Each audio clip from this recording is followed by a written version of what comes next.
In the frozen heart of December 1889, deep within the isolated hollows of eastern Kentucky, a family's Christmas prayer would echo through generations as one of the most disturbing cases of bloodline intertwining ever documented in American history. This is the story of the Whitaker clan, a family whose desperate isolation and forbidden unions created a nightmare that would haunt the Appalachian Mountains for decades to come. The snow fell heavy that winter, blanketing the remote valley where the Whitaker family had lived for 3 generations, cut off from civilization by treacherous mountain passes and their own dark secrets. The main homestead, a weather-beaten cabin constructed from hand-hewn logs, sat at the end of a winding dirt path that became impassable for 6 months each year. Here in this forsaken corner of Pike County, the family had created their own world, a world governed by rules that would make any outsider recoil in horror. At the center of this tragedy stood Elias Whitaker, a man of 43 years whose sunken eyes and gaunt features told stories of hardship and something far more sinister. His wife, Mary, was also his first cousin, a union that had been commonplace in their isolated community but had begun to show its devastating consequences in their children. The couple had brought 9 children into this world, though only 6 survived past infancy, each bearing the unmistakable marks of their parents' shared bloodline. The eldest, Thomas, was 19 that winter. His elongated skull and widely spaced eyes gave him an appearance that unsettled even the rare traveler who stumbled upon their property. He possessed the mental capacity of a child half his age, spending his days performing simple tasks around the farm under his father's watchful supervision. Sarah, 17, fared slightly better, though her severely curved spine forced her to walk in a perpetual hunch, and her speech came in halting, difficult syllables that only her siblings could fully understand. Then came the younger ones, 14-year-old Jacob, whose clubbed feet had never allowed him to walk properly, 12-year-old Rebecca, blind in one eye and simple-minded, 10-year-old Ruth, who suffered from seizures that grew more violent with each passing year, and the youngest, 8-year-old Samuel, whose deformities were so severe that he rarely left the back room of the cabin. But the Whitaker children were not the only victims of this bloodline's curse. Living in a smaller cabin just 50 yards away were Elias's brother Jeremiah and his wife Martha, who was Jeremiah's niece, the daughter of their deceased sister. This union had produced 4 children, each bearing their own constellation of afflictions that marked them as products of the family's intertwined heritage. The winter of 1889 brought more than snow to the Whitaker Hollow. The family's meager crops had failed that autumn. Their 3 remaining pigs had succumbed to disease, and their stores of preserved food were nearly depleted. As Christmas approached, the children, despite their limitations, understood that hunger was tightening its grip on their household. The younger ones had begun to cry at night, their bellies aching for sustenance that their parents could not provide. On Christmas Eve morning, as frost painted intricate patterns on the cabin's single window, Mary Whitaker gathered her children in the main room. The fire in the stone hearth barely pushed back the cold, and the children huddled together for warmth, their breath visible in the frigid air. Mary's face, prematurely aged by hardship and the burden of her choices, showed the weight of desperation as she looked at her offspring. "Children," she began, her voice cracking with emotion, "we must pray harder than we ever have before. The Lord has tested our faith, and we must show him that we are worthy of his mercy." Thomas, despite his limited understanding, sensed his mother's distress. He reached out with a gnarled hand to touch her arm, his gesture of comfort clumsy but genuine. Sarah, hunched beside him, began to weep silently, tears streaming down her hollow cheeks. The younger children looked on with confusion and fear, not fully comprehending the gravity of their situation, but feeling its weight nonetheless. In the other cabin, Jeremiah and Martha faced similar despair. Their children, ranging from 6 to 13 years old, showed even more severe signs of the family's genetic burden. The eldest, Ezekiel, could neither walk nor speak clearly, his twisted limbs and underdeveloped jaw the result of generations of bloodline concentration. His siblings each carried their own crosses, enlarged heads, missing digits, organs that functioned improperly, and minds that would never fully develop. The 2 families had survived in this hollow through a combination of subsistence farming, hunting, and their complete isolation from the outside world. They had convinced themselves that their way of life was righteous, that keeping the bloodline pure within the family was somehow ordained by a higher power. The local church, located 15 miles away in the nearest town, had long since given up trying to minister to the Whitakers, disturbed by what they had witnessed on their few visits to the remote homestead.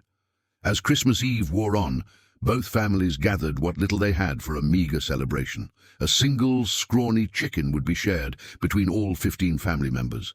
There was no flour for bread, no sugar for treats, no milk or butter. The children, dressed in threadbare clothing that did little to protect them from the cold, sat around the rough-hewn table and bowed their heads as Elias led them in prayer.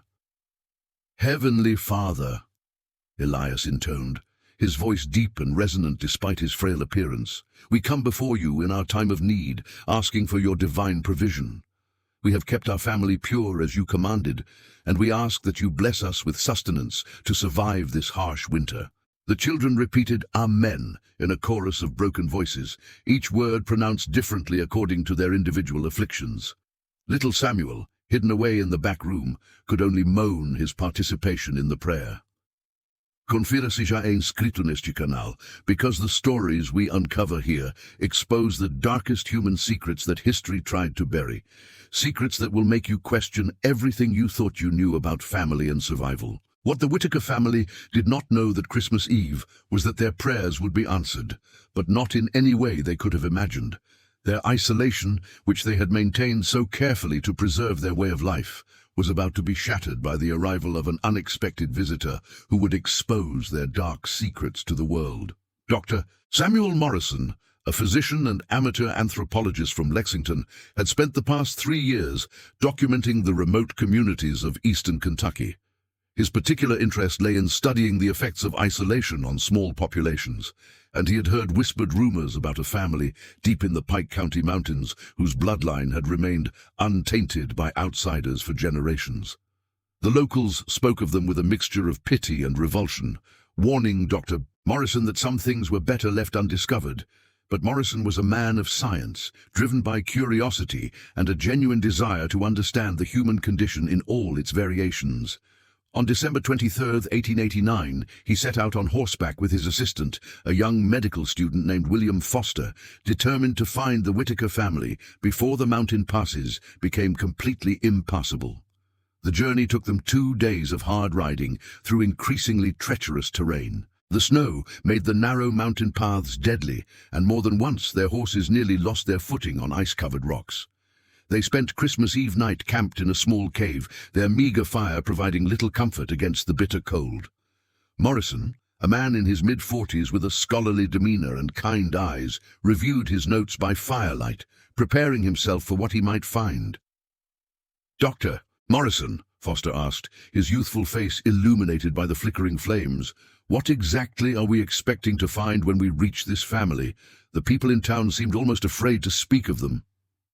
Morrison looked up from his journal, his expression grave. "William, in my years of studying isolated populations, I have learned that when a community becomes too small, too closed off from outside influence, nature sometimes produces results that challenge our understanding of human resilience and suffering. These families, through no fault of the children born into them, often bear the physical consequences of limited bloodlines." Foster shifted uncomfortably. "You mean they marry within their own family?" "That is precisely what I mean," Morrison confirmed, "and the results, I fear, will test your resolve as a future physician. We must approach this with compassion and scientific objectivity, remembering that these are human beings who have known no other way of life." As Christmas morning dawned cold and grey, Morrison and Foster resumed their journey. By mid-afternoon, they spotted smoke rising from 2 chimneys in a small valley below. The Whitaker homestead, isolated and silent in the snow-covered landscape, awaited them. When Morrison and Foster finally reached the main cabin, the scene that greeted them would haunt both men for the rest of their lives. Thomas Whitaker, alerted by the sound of approaching horses, had emerged from the cabin to investigate. His appearance stopped the 2 visitors in their tracks. The young man's misshapen skull and vacant expression, combined with his shambling gait and twisted limbs, presented a picture of human suffering that neither scientist had fully prepared themselves to witness. "Peace, friend," Morrison called out, raising his hand in greeting. We are travelers seeking shelter and warmth. Might we speak with the head of your household?" Thomas stared at them with confusion, his mouth working soundlessly as he tried to process the presence of strangers. After a long moment, he turned and shuffled back toward the cabin, calling out in his garbled speech for his father. Elias emerged moments later, his weathered face registering surprise and suspicion at the sight of the two well-dressed men on horseback.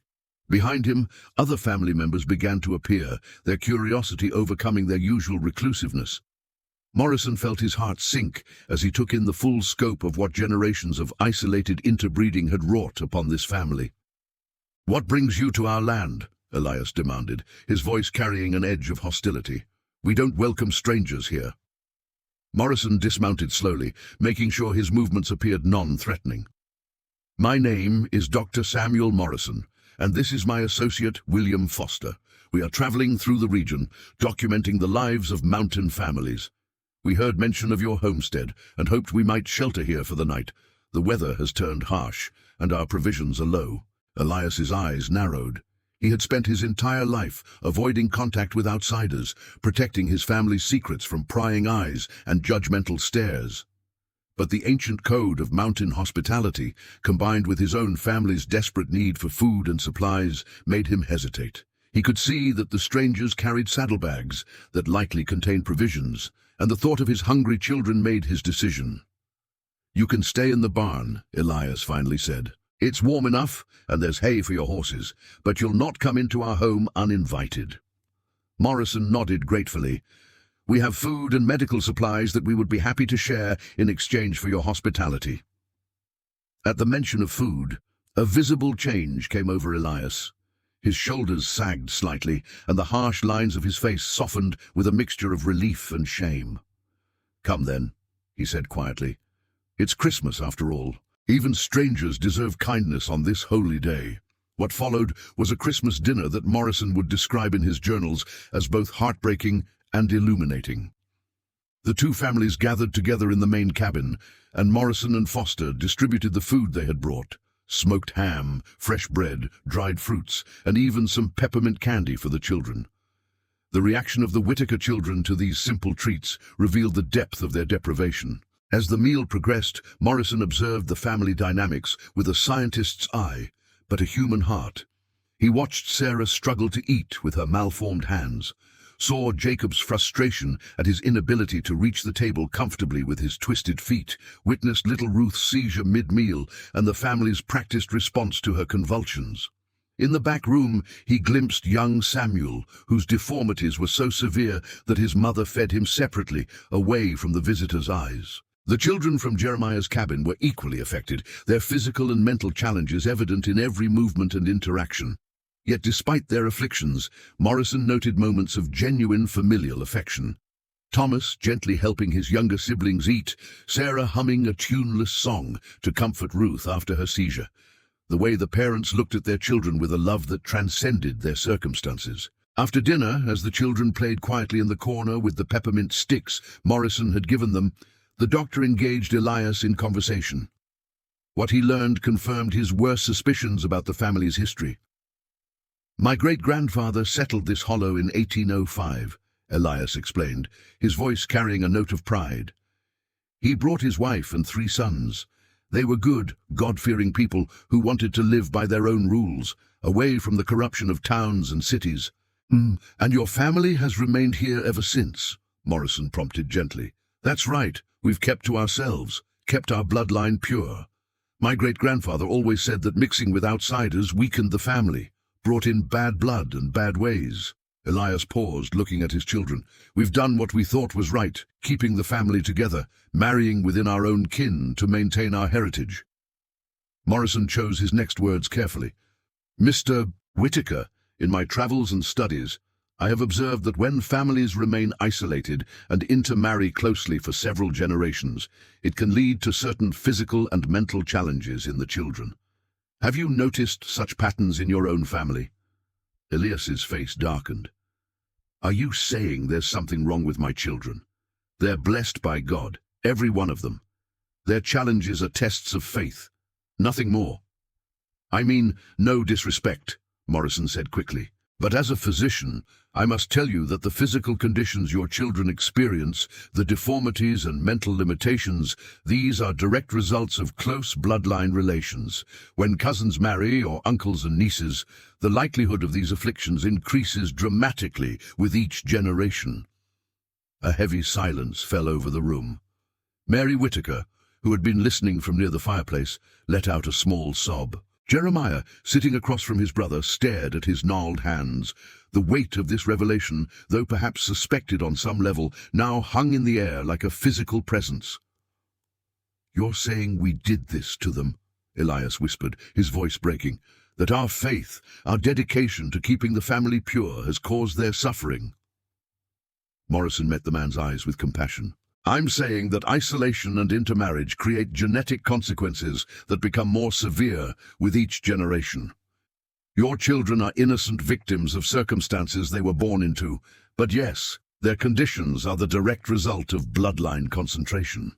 William Foster, who had been examining young Rebecca with her permission, added gently, "The science is clear, Mr. Whitaker. What you see as keeping bloodlines pure is actually creating a genetic crisis. Each generation born from close relatives has a higher chance of inheriting 2 copies of harmful traits, leading to the physical and mental challenges your children face." Elias stood abruptly, his chair scraping against the rough wooden floor. "Get out," he said, his voice shaking with rage and anguish. "Take your science and your judgment and leave our home." Mary rushed to her husband's side. "Elias, wait. Maybe they can help us. Maybe there's something they can do for the children." "Help!" Elias laughed bitterly. "They've come here to tell us that everything we believed, everything our family has stood for, has been a terrible mistake, that we've cursed our own children with our choices." Morrison stood slowly, his expression pained. "Mr. Whitaker, I understand your anger, but running from this truth won't help your children or any future children born into this family. If you continue this pattern of intermarriage, each generation will suffer more severely than the last. Eventually, the bloodline will fail completely." The room fell silent, except for the crackling of the fire and the soft sounds of the children in the corner, oblivious to the weight of the conversation happening around them. Outside, the wind had picked up, howling through the hollow like a mournful cry. Jeremiah finally spoke, his voice barely above a whisper. "I've known," he admitted. "Deep down, I've known something wasn't right. When my eldest was born, and I saw his twisted limbs, I told myself it was God's will. When the second came with her enlarged head and empty eyes, I prayed harder. But with each child, the voice in my head grew louder, telling me that we were doing something terribly wrong." Martha, his wife and niece, began to weep openly. "My babies," she sobbed, "my poor babies. What have we done to them?" The emotional dam that had held back generations of denial finally broke that night in the Whitaker cabin. As the parents confronted the devastating truth about their children's suffering, Morrison and Foster bore witness to a family's anguish that went beyond anything they had encountered in their professional lives.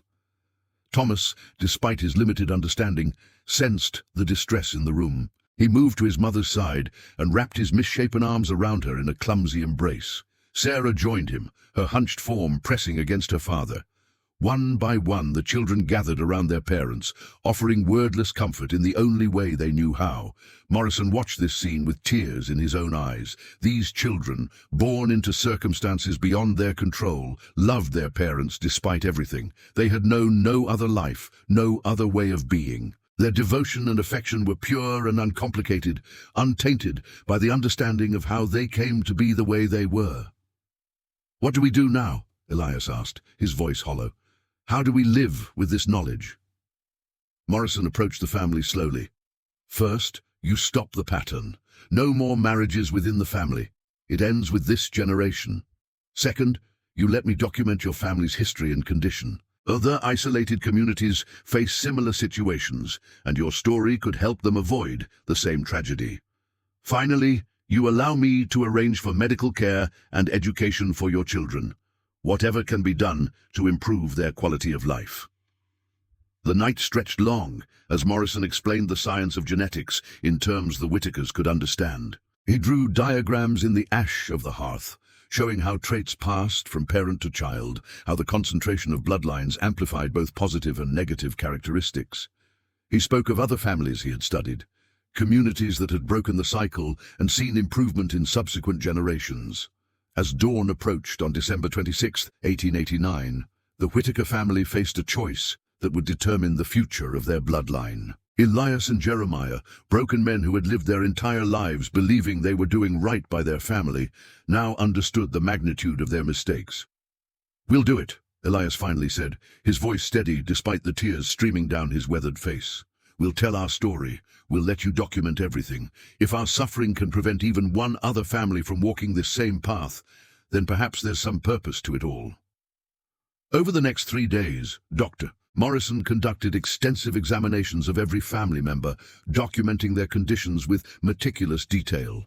He measured skull sizes, recorded bone deformities, tested mental capacities, and traced the family tree back through 4 generations of intermarriage. The results painted a clear picture of genetic deterioration that would become one of the foundational case studies in the emerging field of human genetics. William Foster took detailed photographs, capturing images that would later be used in medical textbooks and academic papers.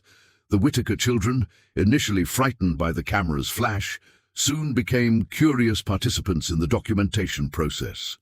Morrison made sure to treat each family member with dignity and respect, explaining everything he was doing and why it mattered. The doctor also interviewed each adult member of the family, recording their stories, beliefs, and understanding of their situation. What emerged was a portrait of people who had genuinely believed they were doing what was best for their family. They had been taught by their ancestors that outsiders brought corruption and weakness, that keeping the bloodline concentrated within the family was a form of purity and strength. "My grandfather used to say that our family was special," Mary told Morrison during one interview. "He said that by keeping to ourselves, we were preserving something precious that the outside world couldn't understand. I believed him. I wanted to believe him. It was easier than facing the truth that we were harming our own children." Morrison's documentation revealed that the Whitaker family's isolation had been self-imposed based on a misunderstanding of genetics and a fear of the outside world. The original patriarch had been a man escaping debts and scandal in Virginia, and he had used religious justification to keep his family isolated and under his control. Each generation had reinforced these beliefs, adding their own interpretations and justifications until the pattern became so entrenched that questioning it seemed like questioning God himself. The case of the Whitaker family became even more complex when Morrison discovered evidence of other families in the surrounding mountains who had followed similar patterns. The isolation of Appalachian communities in the 19th century, combined with poverty, lack of education, and deeply held cultural beliefs, had created pockets of genetic concentration throughout the region. If you're still watching, it means this story has gripped you the way it should, because sometimes the most important truths are the ones that disturb us most deeply. Leave a comment with your thoughts on how isolation and fear can twist even the best intentions into tragedy. Morrison spent weeks in the region following his initial visit to the Whitakers, tracking down other families rumored to have similar situations. What he found confirmed that the Whitaker case, while extreme, was not unique. However, the Whitaker family's willingness to be documented and their story told made them the focal point of his research. In January 1890, Morrison published his preliminary findings in a medical journal, carefully protecting the family's true identity by using pseudonyms and avoiding specific geographic details. The paper, titled "The Consequences of Prolonged Genetic Isolation in Remote American Communities," sent shockwaves through the scientific community. It provided some of the first comprehensive documentation of how multi-generational intermarriage affected human populations. The publication brought both recognition and controversy. Some scholars praised Morrison's work as groundbreaking, while others criticized him for exploiting a suffering family for academic gain. Religious leaders condemned the paper as an attack on traditional family values, while progressive reformers used it as evidence for the need for better education and social services in rural areas. For the Whitaker family, the immediate aftermath of Morrison's visit brought tangible changes. The doctor arranged for a teacher from Lexington to visit the Hollow monthly, providing basic education to the children who were capable of learning. He also connected the family with a charitable organization that provided regular food supplies and medical care. Most importantly, he helped Elias and Jeremiah understand that while they couldn't undo the past, they could prevent future suffering. True to their word, both families committed to ending the pattern of intermarriage. Thomas, despite his limitations, understood enough to agree that he would never have children. Sarah, heartbreakingly, asked Morrison if there was any way to fix her spine or make her normal enough that someone outside the family might want to marry her. The doctor had to gently explain that her deformities were permanent, but he promised to help her find purpose and meaning in her life beyond marriage and childbearing. The younger children, those still developing, received whatever medical interventions were available in that era. Ruth's seizures were managed with medication, Rebecca received a glass eye to replace her blind one, and Jacob was fitted with specially made shoes that allowed him to walk with less pain. These were small improvements, but they represented the first time the family had access to modern medical care. As winter gave way to spring in 1890, the Whittaker Hollow began to change in other ways. Word of Morrison's visits had spread, and despite Elias's initial resistance, a few curious neighbors from distant homesteads began to stop by. Some came offering help. Others came out of morbid curiosity, but their presence broke the complete isolation that had defined the Whittaker existence for generations. One visitor, a widow named Catherine Blake from a homestead 10 miles away, took particular interest in the family's plight. She had lost her own children to fever years earlier and saw in the Whittaker children's souls who needed care and compassion. She began visiting weekly, teaching Mary better cooking methods with their limited resources, showing Sarah how to sew and mend despite her twisted fingers, and reading Bible stories to the younger children. Catherine's presence brought something the Whittaker household had rarely known: laughter. Despite their afflictions, the children responded to her gentle warmth and patient teaching. She never showed disgust or fear at their appearances, treating them as she would any children. This simple act of acceptance had a profound effect on the family's morale. Dr. Morrison returned to the Hollow every few months throughout 1890 and 1891, tracking the family's progress and continuing his documentation. He brought medical students with him, using the Whittaker case as a teaching opportunity about genetics and the importance of genetic diversity. Always, he emphasized that the family members were patients deserving of dignity, not specimens to be gawked at. During one visit in autumn 1891, Morrison found significant changes. The children who were capable of learning had made remarkable progress in their education. Thomas could now write his name and recognize basic words. Sarah had learned to read simple texts and had developed a talent for drawing, her sketches showing a keen eye for detail despite her physical limitations. Even young Jacob, working with his specially made shoes, had grown stronger and more mobile. But the visit also brought heartbreak. Little Samuel, the youngest and most severely affected, had died during the summer. Morrison examined the child's body and determined that his heart, malformed from birth due to the concentration of harmful genetic traits, had simply failed. He was buried in the small family cemetery at the edge of the property, the latest in a long line of Whittaker children who had not survived to adulthood. Samuel's death hit the family hard, but it also strengthened their resolve to prevent future suffering. Elias and Jeremiah, now in their late 40s, had become advocates against the practice of close intermarriage, sharing their story with other isolated families when given the chance. They spoke at a church gathering in the nearby town, their weathered faces showing the weight of their experiences as they warned others about the consequences of keeping bloodlines too concentrated. "Look at what we've done," Elias told the assembled congregation, his voice breaking with emotion. "We thought we were being righteous, keeping our family pure. Instead, we condemned our children to lives of suffering. Don't make our mistake. Don't let pride and fear keep you from seeing the truth." The reaction was mixed. Some families thanked them for their honesty and vowed to encourage their children to marry outside their immediate communities. Others condemned them as sinners and blamed their children's afflictions on moral failings rather than genetics. But the seed had been planted, and slowly attitudes began to shift in some of the mountain communities. Morrison's continued research revealed that the Whitaker family was part of a broader pattern of genetic isolation in Appalachia. The mountainous terrain, poverty, lack of transportation, and cultural insularity had created numerous pockets where intermarriage was common.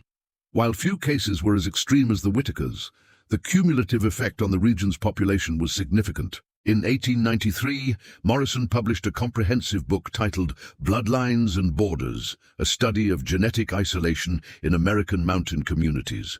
The work combined his findings from the Whitaker family with data from dozens of other isolated populations. It became a seminal text in the emerging field of population genetics and helped establish the scientific understanding of why genetic diversity is crucial for healthy populations. The book brought renewed attention to the Whitaker family, though Morrison had carefully maintained their anonymity. However, in small mountain communities where everyone knew everyone else's business, it wasn't hard for locals to identify the family behind the pseudonyms. This led to increased stigma and isolation, even as it also brought more resources and support.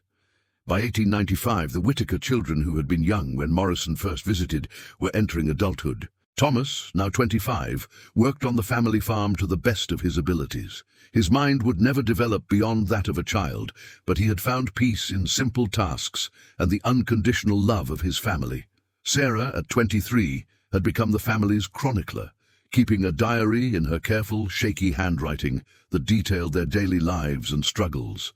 The younger survivors, Ruth and Rebecca, had grown into young women whose afflictions, while still present, had stabilized. Ruth's seizures had decreased in frequency with age and medication, and Rebecca had learned to navigate the world with one functioning eye and her limited mental capacity. They would never marry or have children of their own, but they found purpose in helping care for the household and their aging parents. In Jeremiah's household, the outcomes were more tragic. Of his 4 children, only 2 had survived to adolescence, and both were so severely affected by their genetic heritage that they required constant care.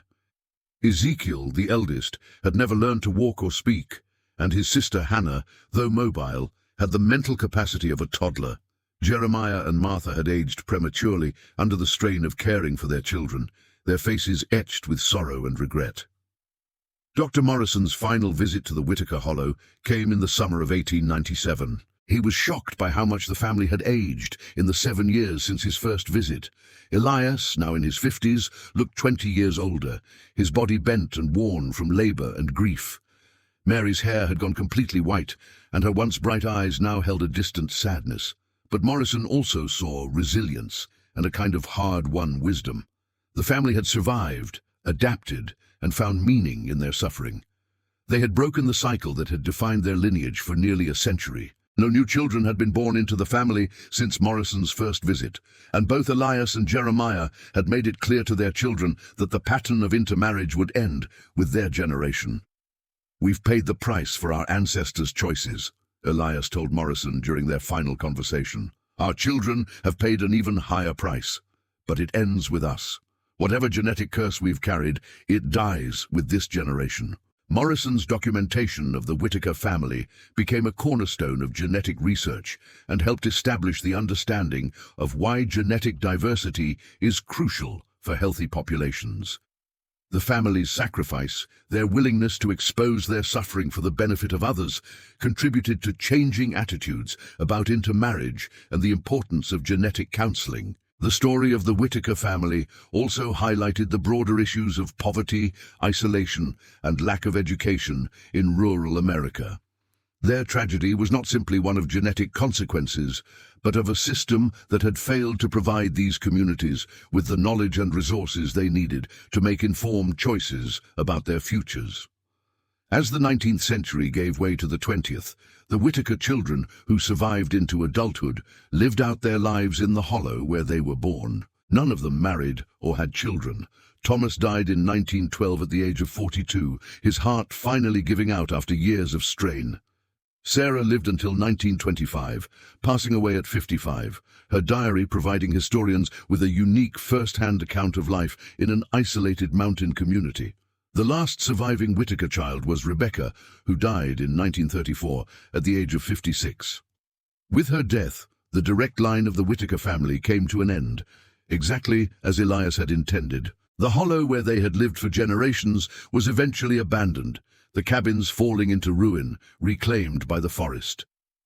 Dr. Samuel Morrison continued his research into genetics and isolated populations until his own death in 1923.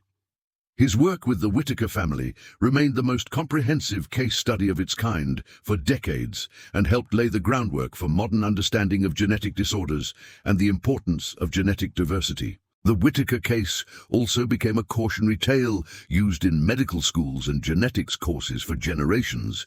It illustrated the devastating consequences of prolonged genetic isolation and the importance of understanding heredity. The photographs William Foster took of the family, while disturbing, became important teaching tools that helped future doctors understand the visible manifestations of genetic concentration. In the years following the family's extinction, the Whittaker Hollow became something of a dark legend in Pike County. Locals whispered about the cursed family who had lived there, their stories growing more exaggerated and supernatural with each telling. But the truth, as Morrison had documented, was far more tragic and human than any ghost story. The real curse of the Whittaker family was not supernatural but utterly natural. The mathematical consequences of a limited gene pool compounding generation after generation. Each marriage between close relatives increased the odds that harmful recessive traits would be expressed in offspring. Over 4 generations, these odds became near certainties, creating the tragic constellation of afflictions that marked the family's children. Modern geneticists studying Morrison's documentation have identified that the Whittaker family likely carried genes for several serious conditions, including skeletal dysplasia, neurological disorders, and developmental abnormalities. In a diverse population, these recessive genes might never have caused problems, hidden away and diluted by genetic mixing. But in the closed system of the Whittaker bloodline, they found each other generation after generation, creating the physical and mental challenges that defined the family's children. The story of the Whittaker family raises profound questions about responsibility, knowledge, and the unintended consequences of isolation. Elias and Jeremiah were not evil men. They were following the teachings passed down from their grandfather, genuinely believing they were protecting their family's integrity. The tragedy lies in how good intentions, combined with ignorance and isolation, created a legacy of suffering. Mary and Martha were not cruel mothers. They loved their children fiercely and cared for them as best they could with limited resources and understanding. The anguish they felt when they finally understood the role they had played in their children's suffering was genuine and devastating. They spent the rest of their lives trying to make amends, caring for their afflicted children with unwavering devotion. And the children themselves, Thomas and Sarah and all the others, were not monsters or aberrations to be pitied and forgotten. They were human beings who loved and laughed and cried, who had dreams within the limits of their understanding, who found joy in simple things despite their suffering. Their lives had value and meaning, even if society might have deemed them tragic or wasted. The Whittaker family's story also serves as a reminder of how vulnerable isolated communities can be to harmful practices when they lack access to education and outside perspectives. The mountains that protected the Whittakers from the outside world also isolated them from the knowledge that could have prevented their tragedy. Breaking down these barriers of isolation, both physical and cultural, remains crucial for preventing similar situations. In modern times, genetic counseling and testing have made it possible to identify and understand hereditary risks before they manifest in children. Couples with shared ancestry can learn about potential genetic issues and make informed choices about starting families. The science that Dr. Morrison helped pioneer with his documentation of the Whittaker family now helps prevent similar tragedies. But the Whittaker story reminds us that science alone is not enough. Communities need education, access to healthcare, and the cultural openness to seek help when needed. They need to value genetic diversity, not as a corruption of bloodlines, but as a source of strength and health. They need to understand that isolation, while sometimes offering short-term protection, creates long-term vulnerabilities that can devastate future generations. The hollow where the Whittaker family lived is now marked only by crumbling stone foundations and a small cemetery where many of their children are buried. The forest has reclaimed the land, and few people visit the remote location. But the legacy of the family lives on in the medical literature, in the cautionary tales told in genetics courses, and in the understanding we have gained about the importance of genetic diversity. Dr. Morrison's final words in his comprehensive study of the family were these: "The Whitaker children were born innocent into circumstances they did not choose and could not change. Their suffering was real, their challenges immense, but their humanity remained intact. We honor their memory not by sensationalizing their story, but by learning from it, by using the knowledge gained from their tragedy to prevent future suffering in other families and communities." The darkest Christmas in Appalachian history was not dark because of supernatural forces or divine punishment. It was dark because it represented the culmination of generations of choices made in ignorance and isolation, choices that seemed right to those making them, but led to devastating consequences for innocent children. The children who prayed for bread that Christmas Eve in 1889 received more than physical sustenance from Dr. Morrison's arrival. They received the beginning of understanding, the start of healing, and the hope that their suffering might have meaning. The Whitaker family's story is ultimately one of both tragedy and redemption.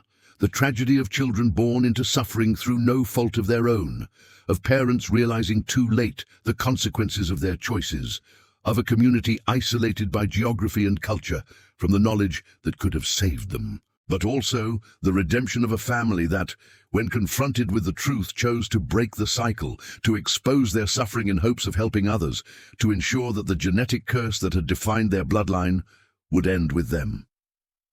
As we look back on this chapter of American history from our modern perspective, it's easy to judge the choices made by the Whitaker family and others like them. But true understanding requires us to see them as they were, people doing what they believed was right with the information they had, trapped by circumstances of geography and culture, victims of their own isolation as much as their genetic heritage. The snow still falls heavy in the mountains of eastern Kentucky each winter, just as it did that Christmas of 1889. The hollow where the Whitakers lived remains remote and difficult to access. But the story of the children who prayed for bread, who suffered through no fault of their own, whose lives contributed to our understanding of genetics and human suffering, echoes down through the generations as both warning and testament to the human capacity for both tragedy and resilience. If you've watched until here, it's because you understand that some stories need to be told, no matter how disturbing they are. Leave a comment saying, "I watched it all," so I can know who truly appreciates the real stories on this channel. And if this story impacted you, hit the like button and share it with someone who needs to understand how isolation and ignorance can destroy families across generations. The Whitaker children deserved better, and by remembering their story, we honor their suffering and ensure that the lessons learned from their tragedy continue to protect families today.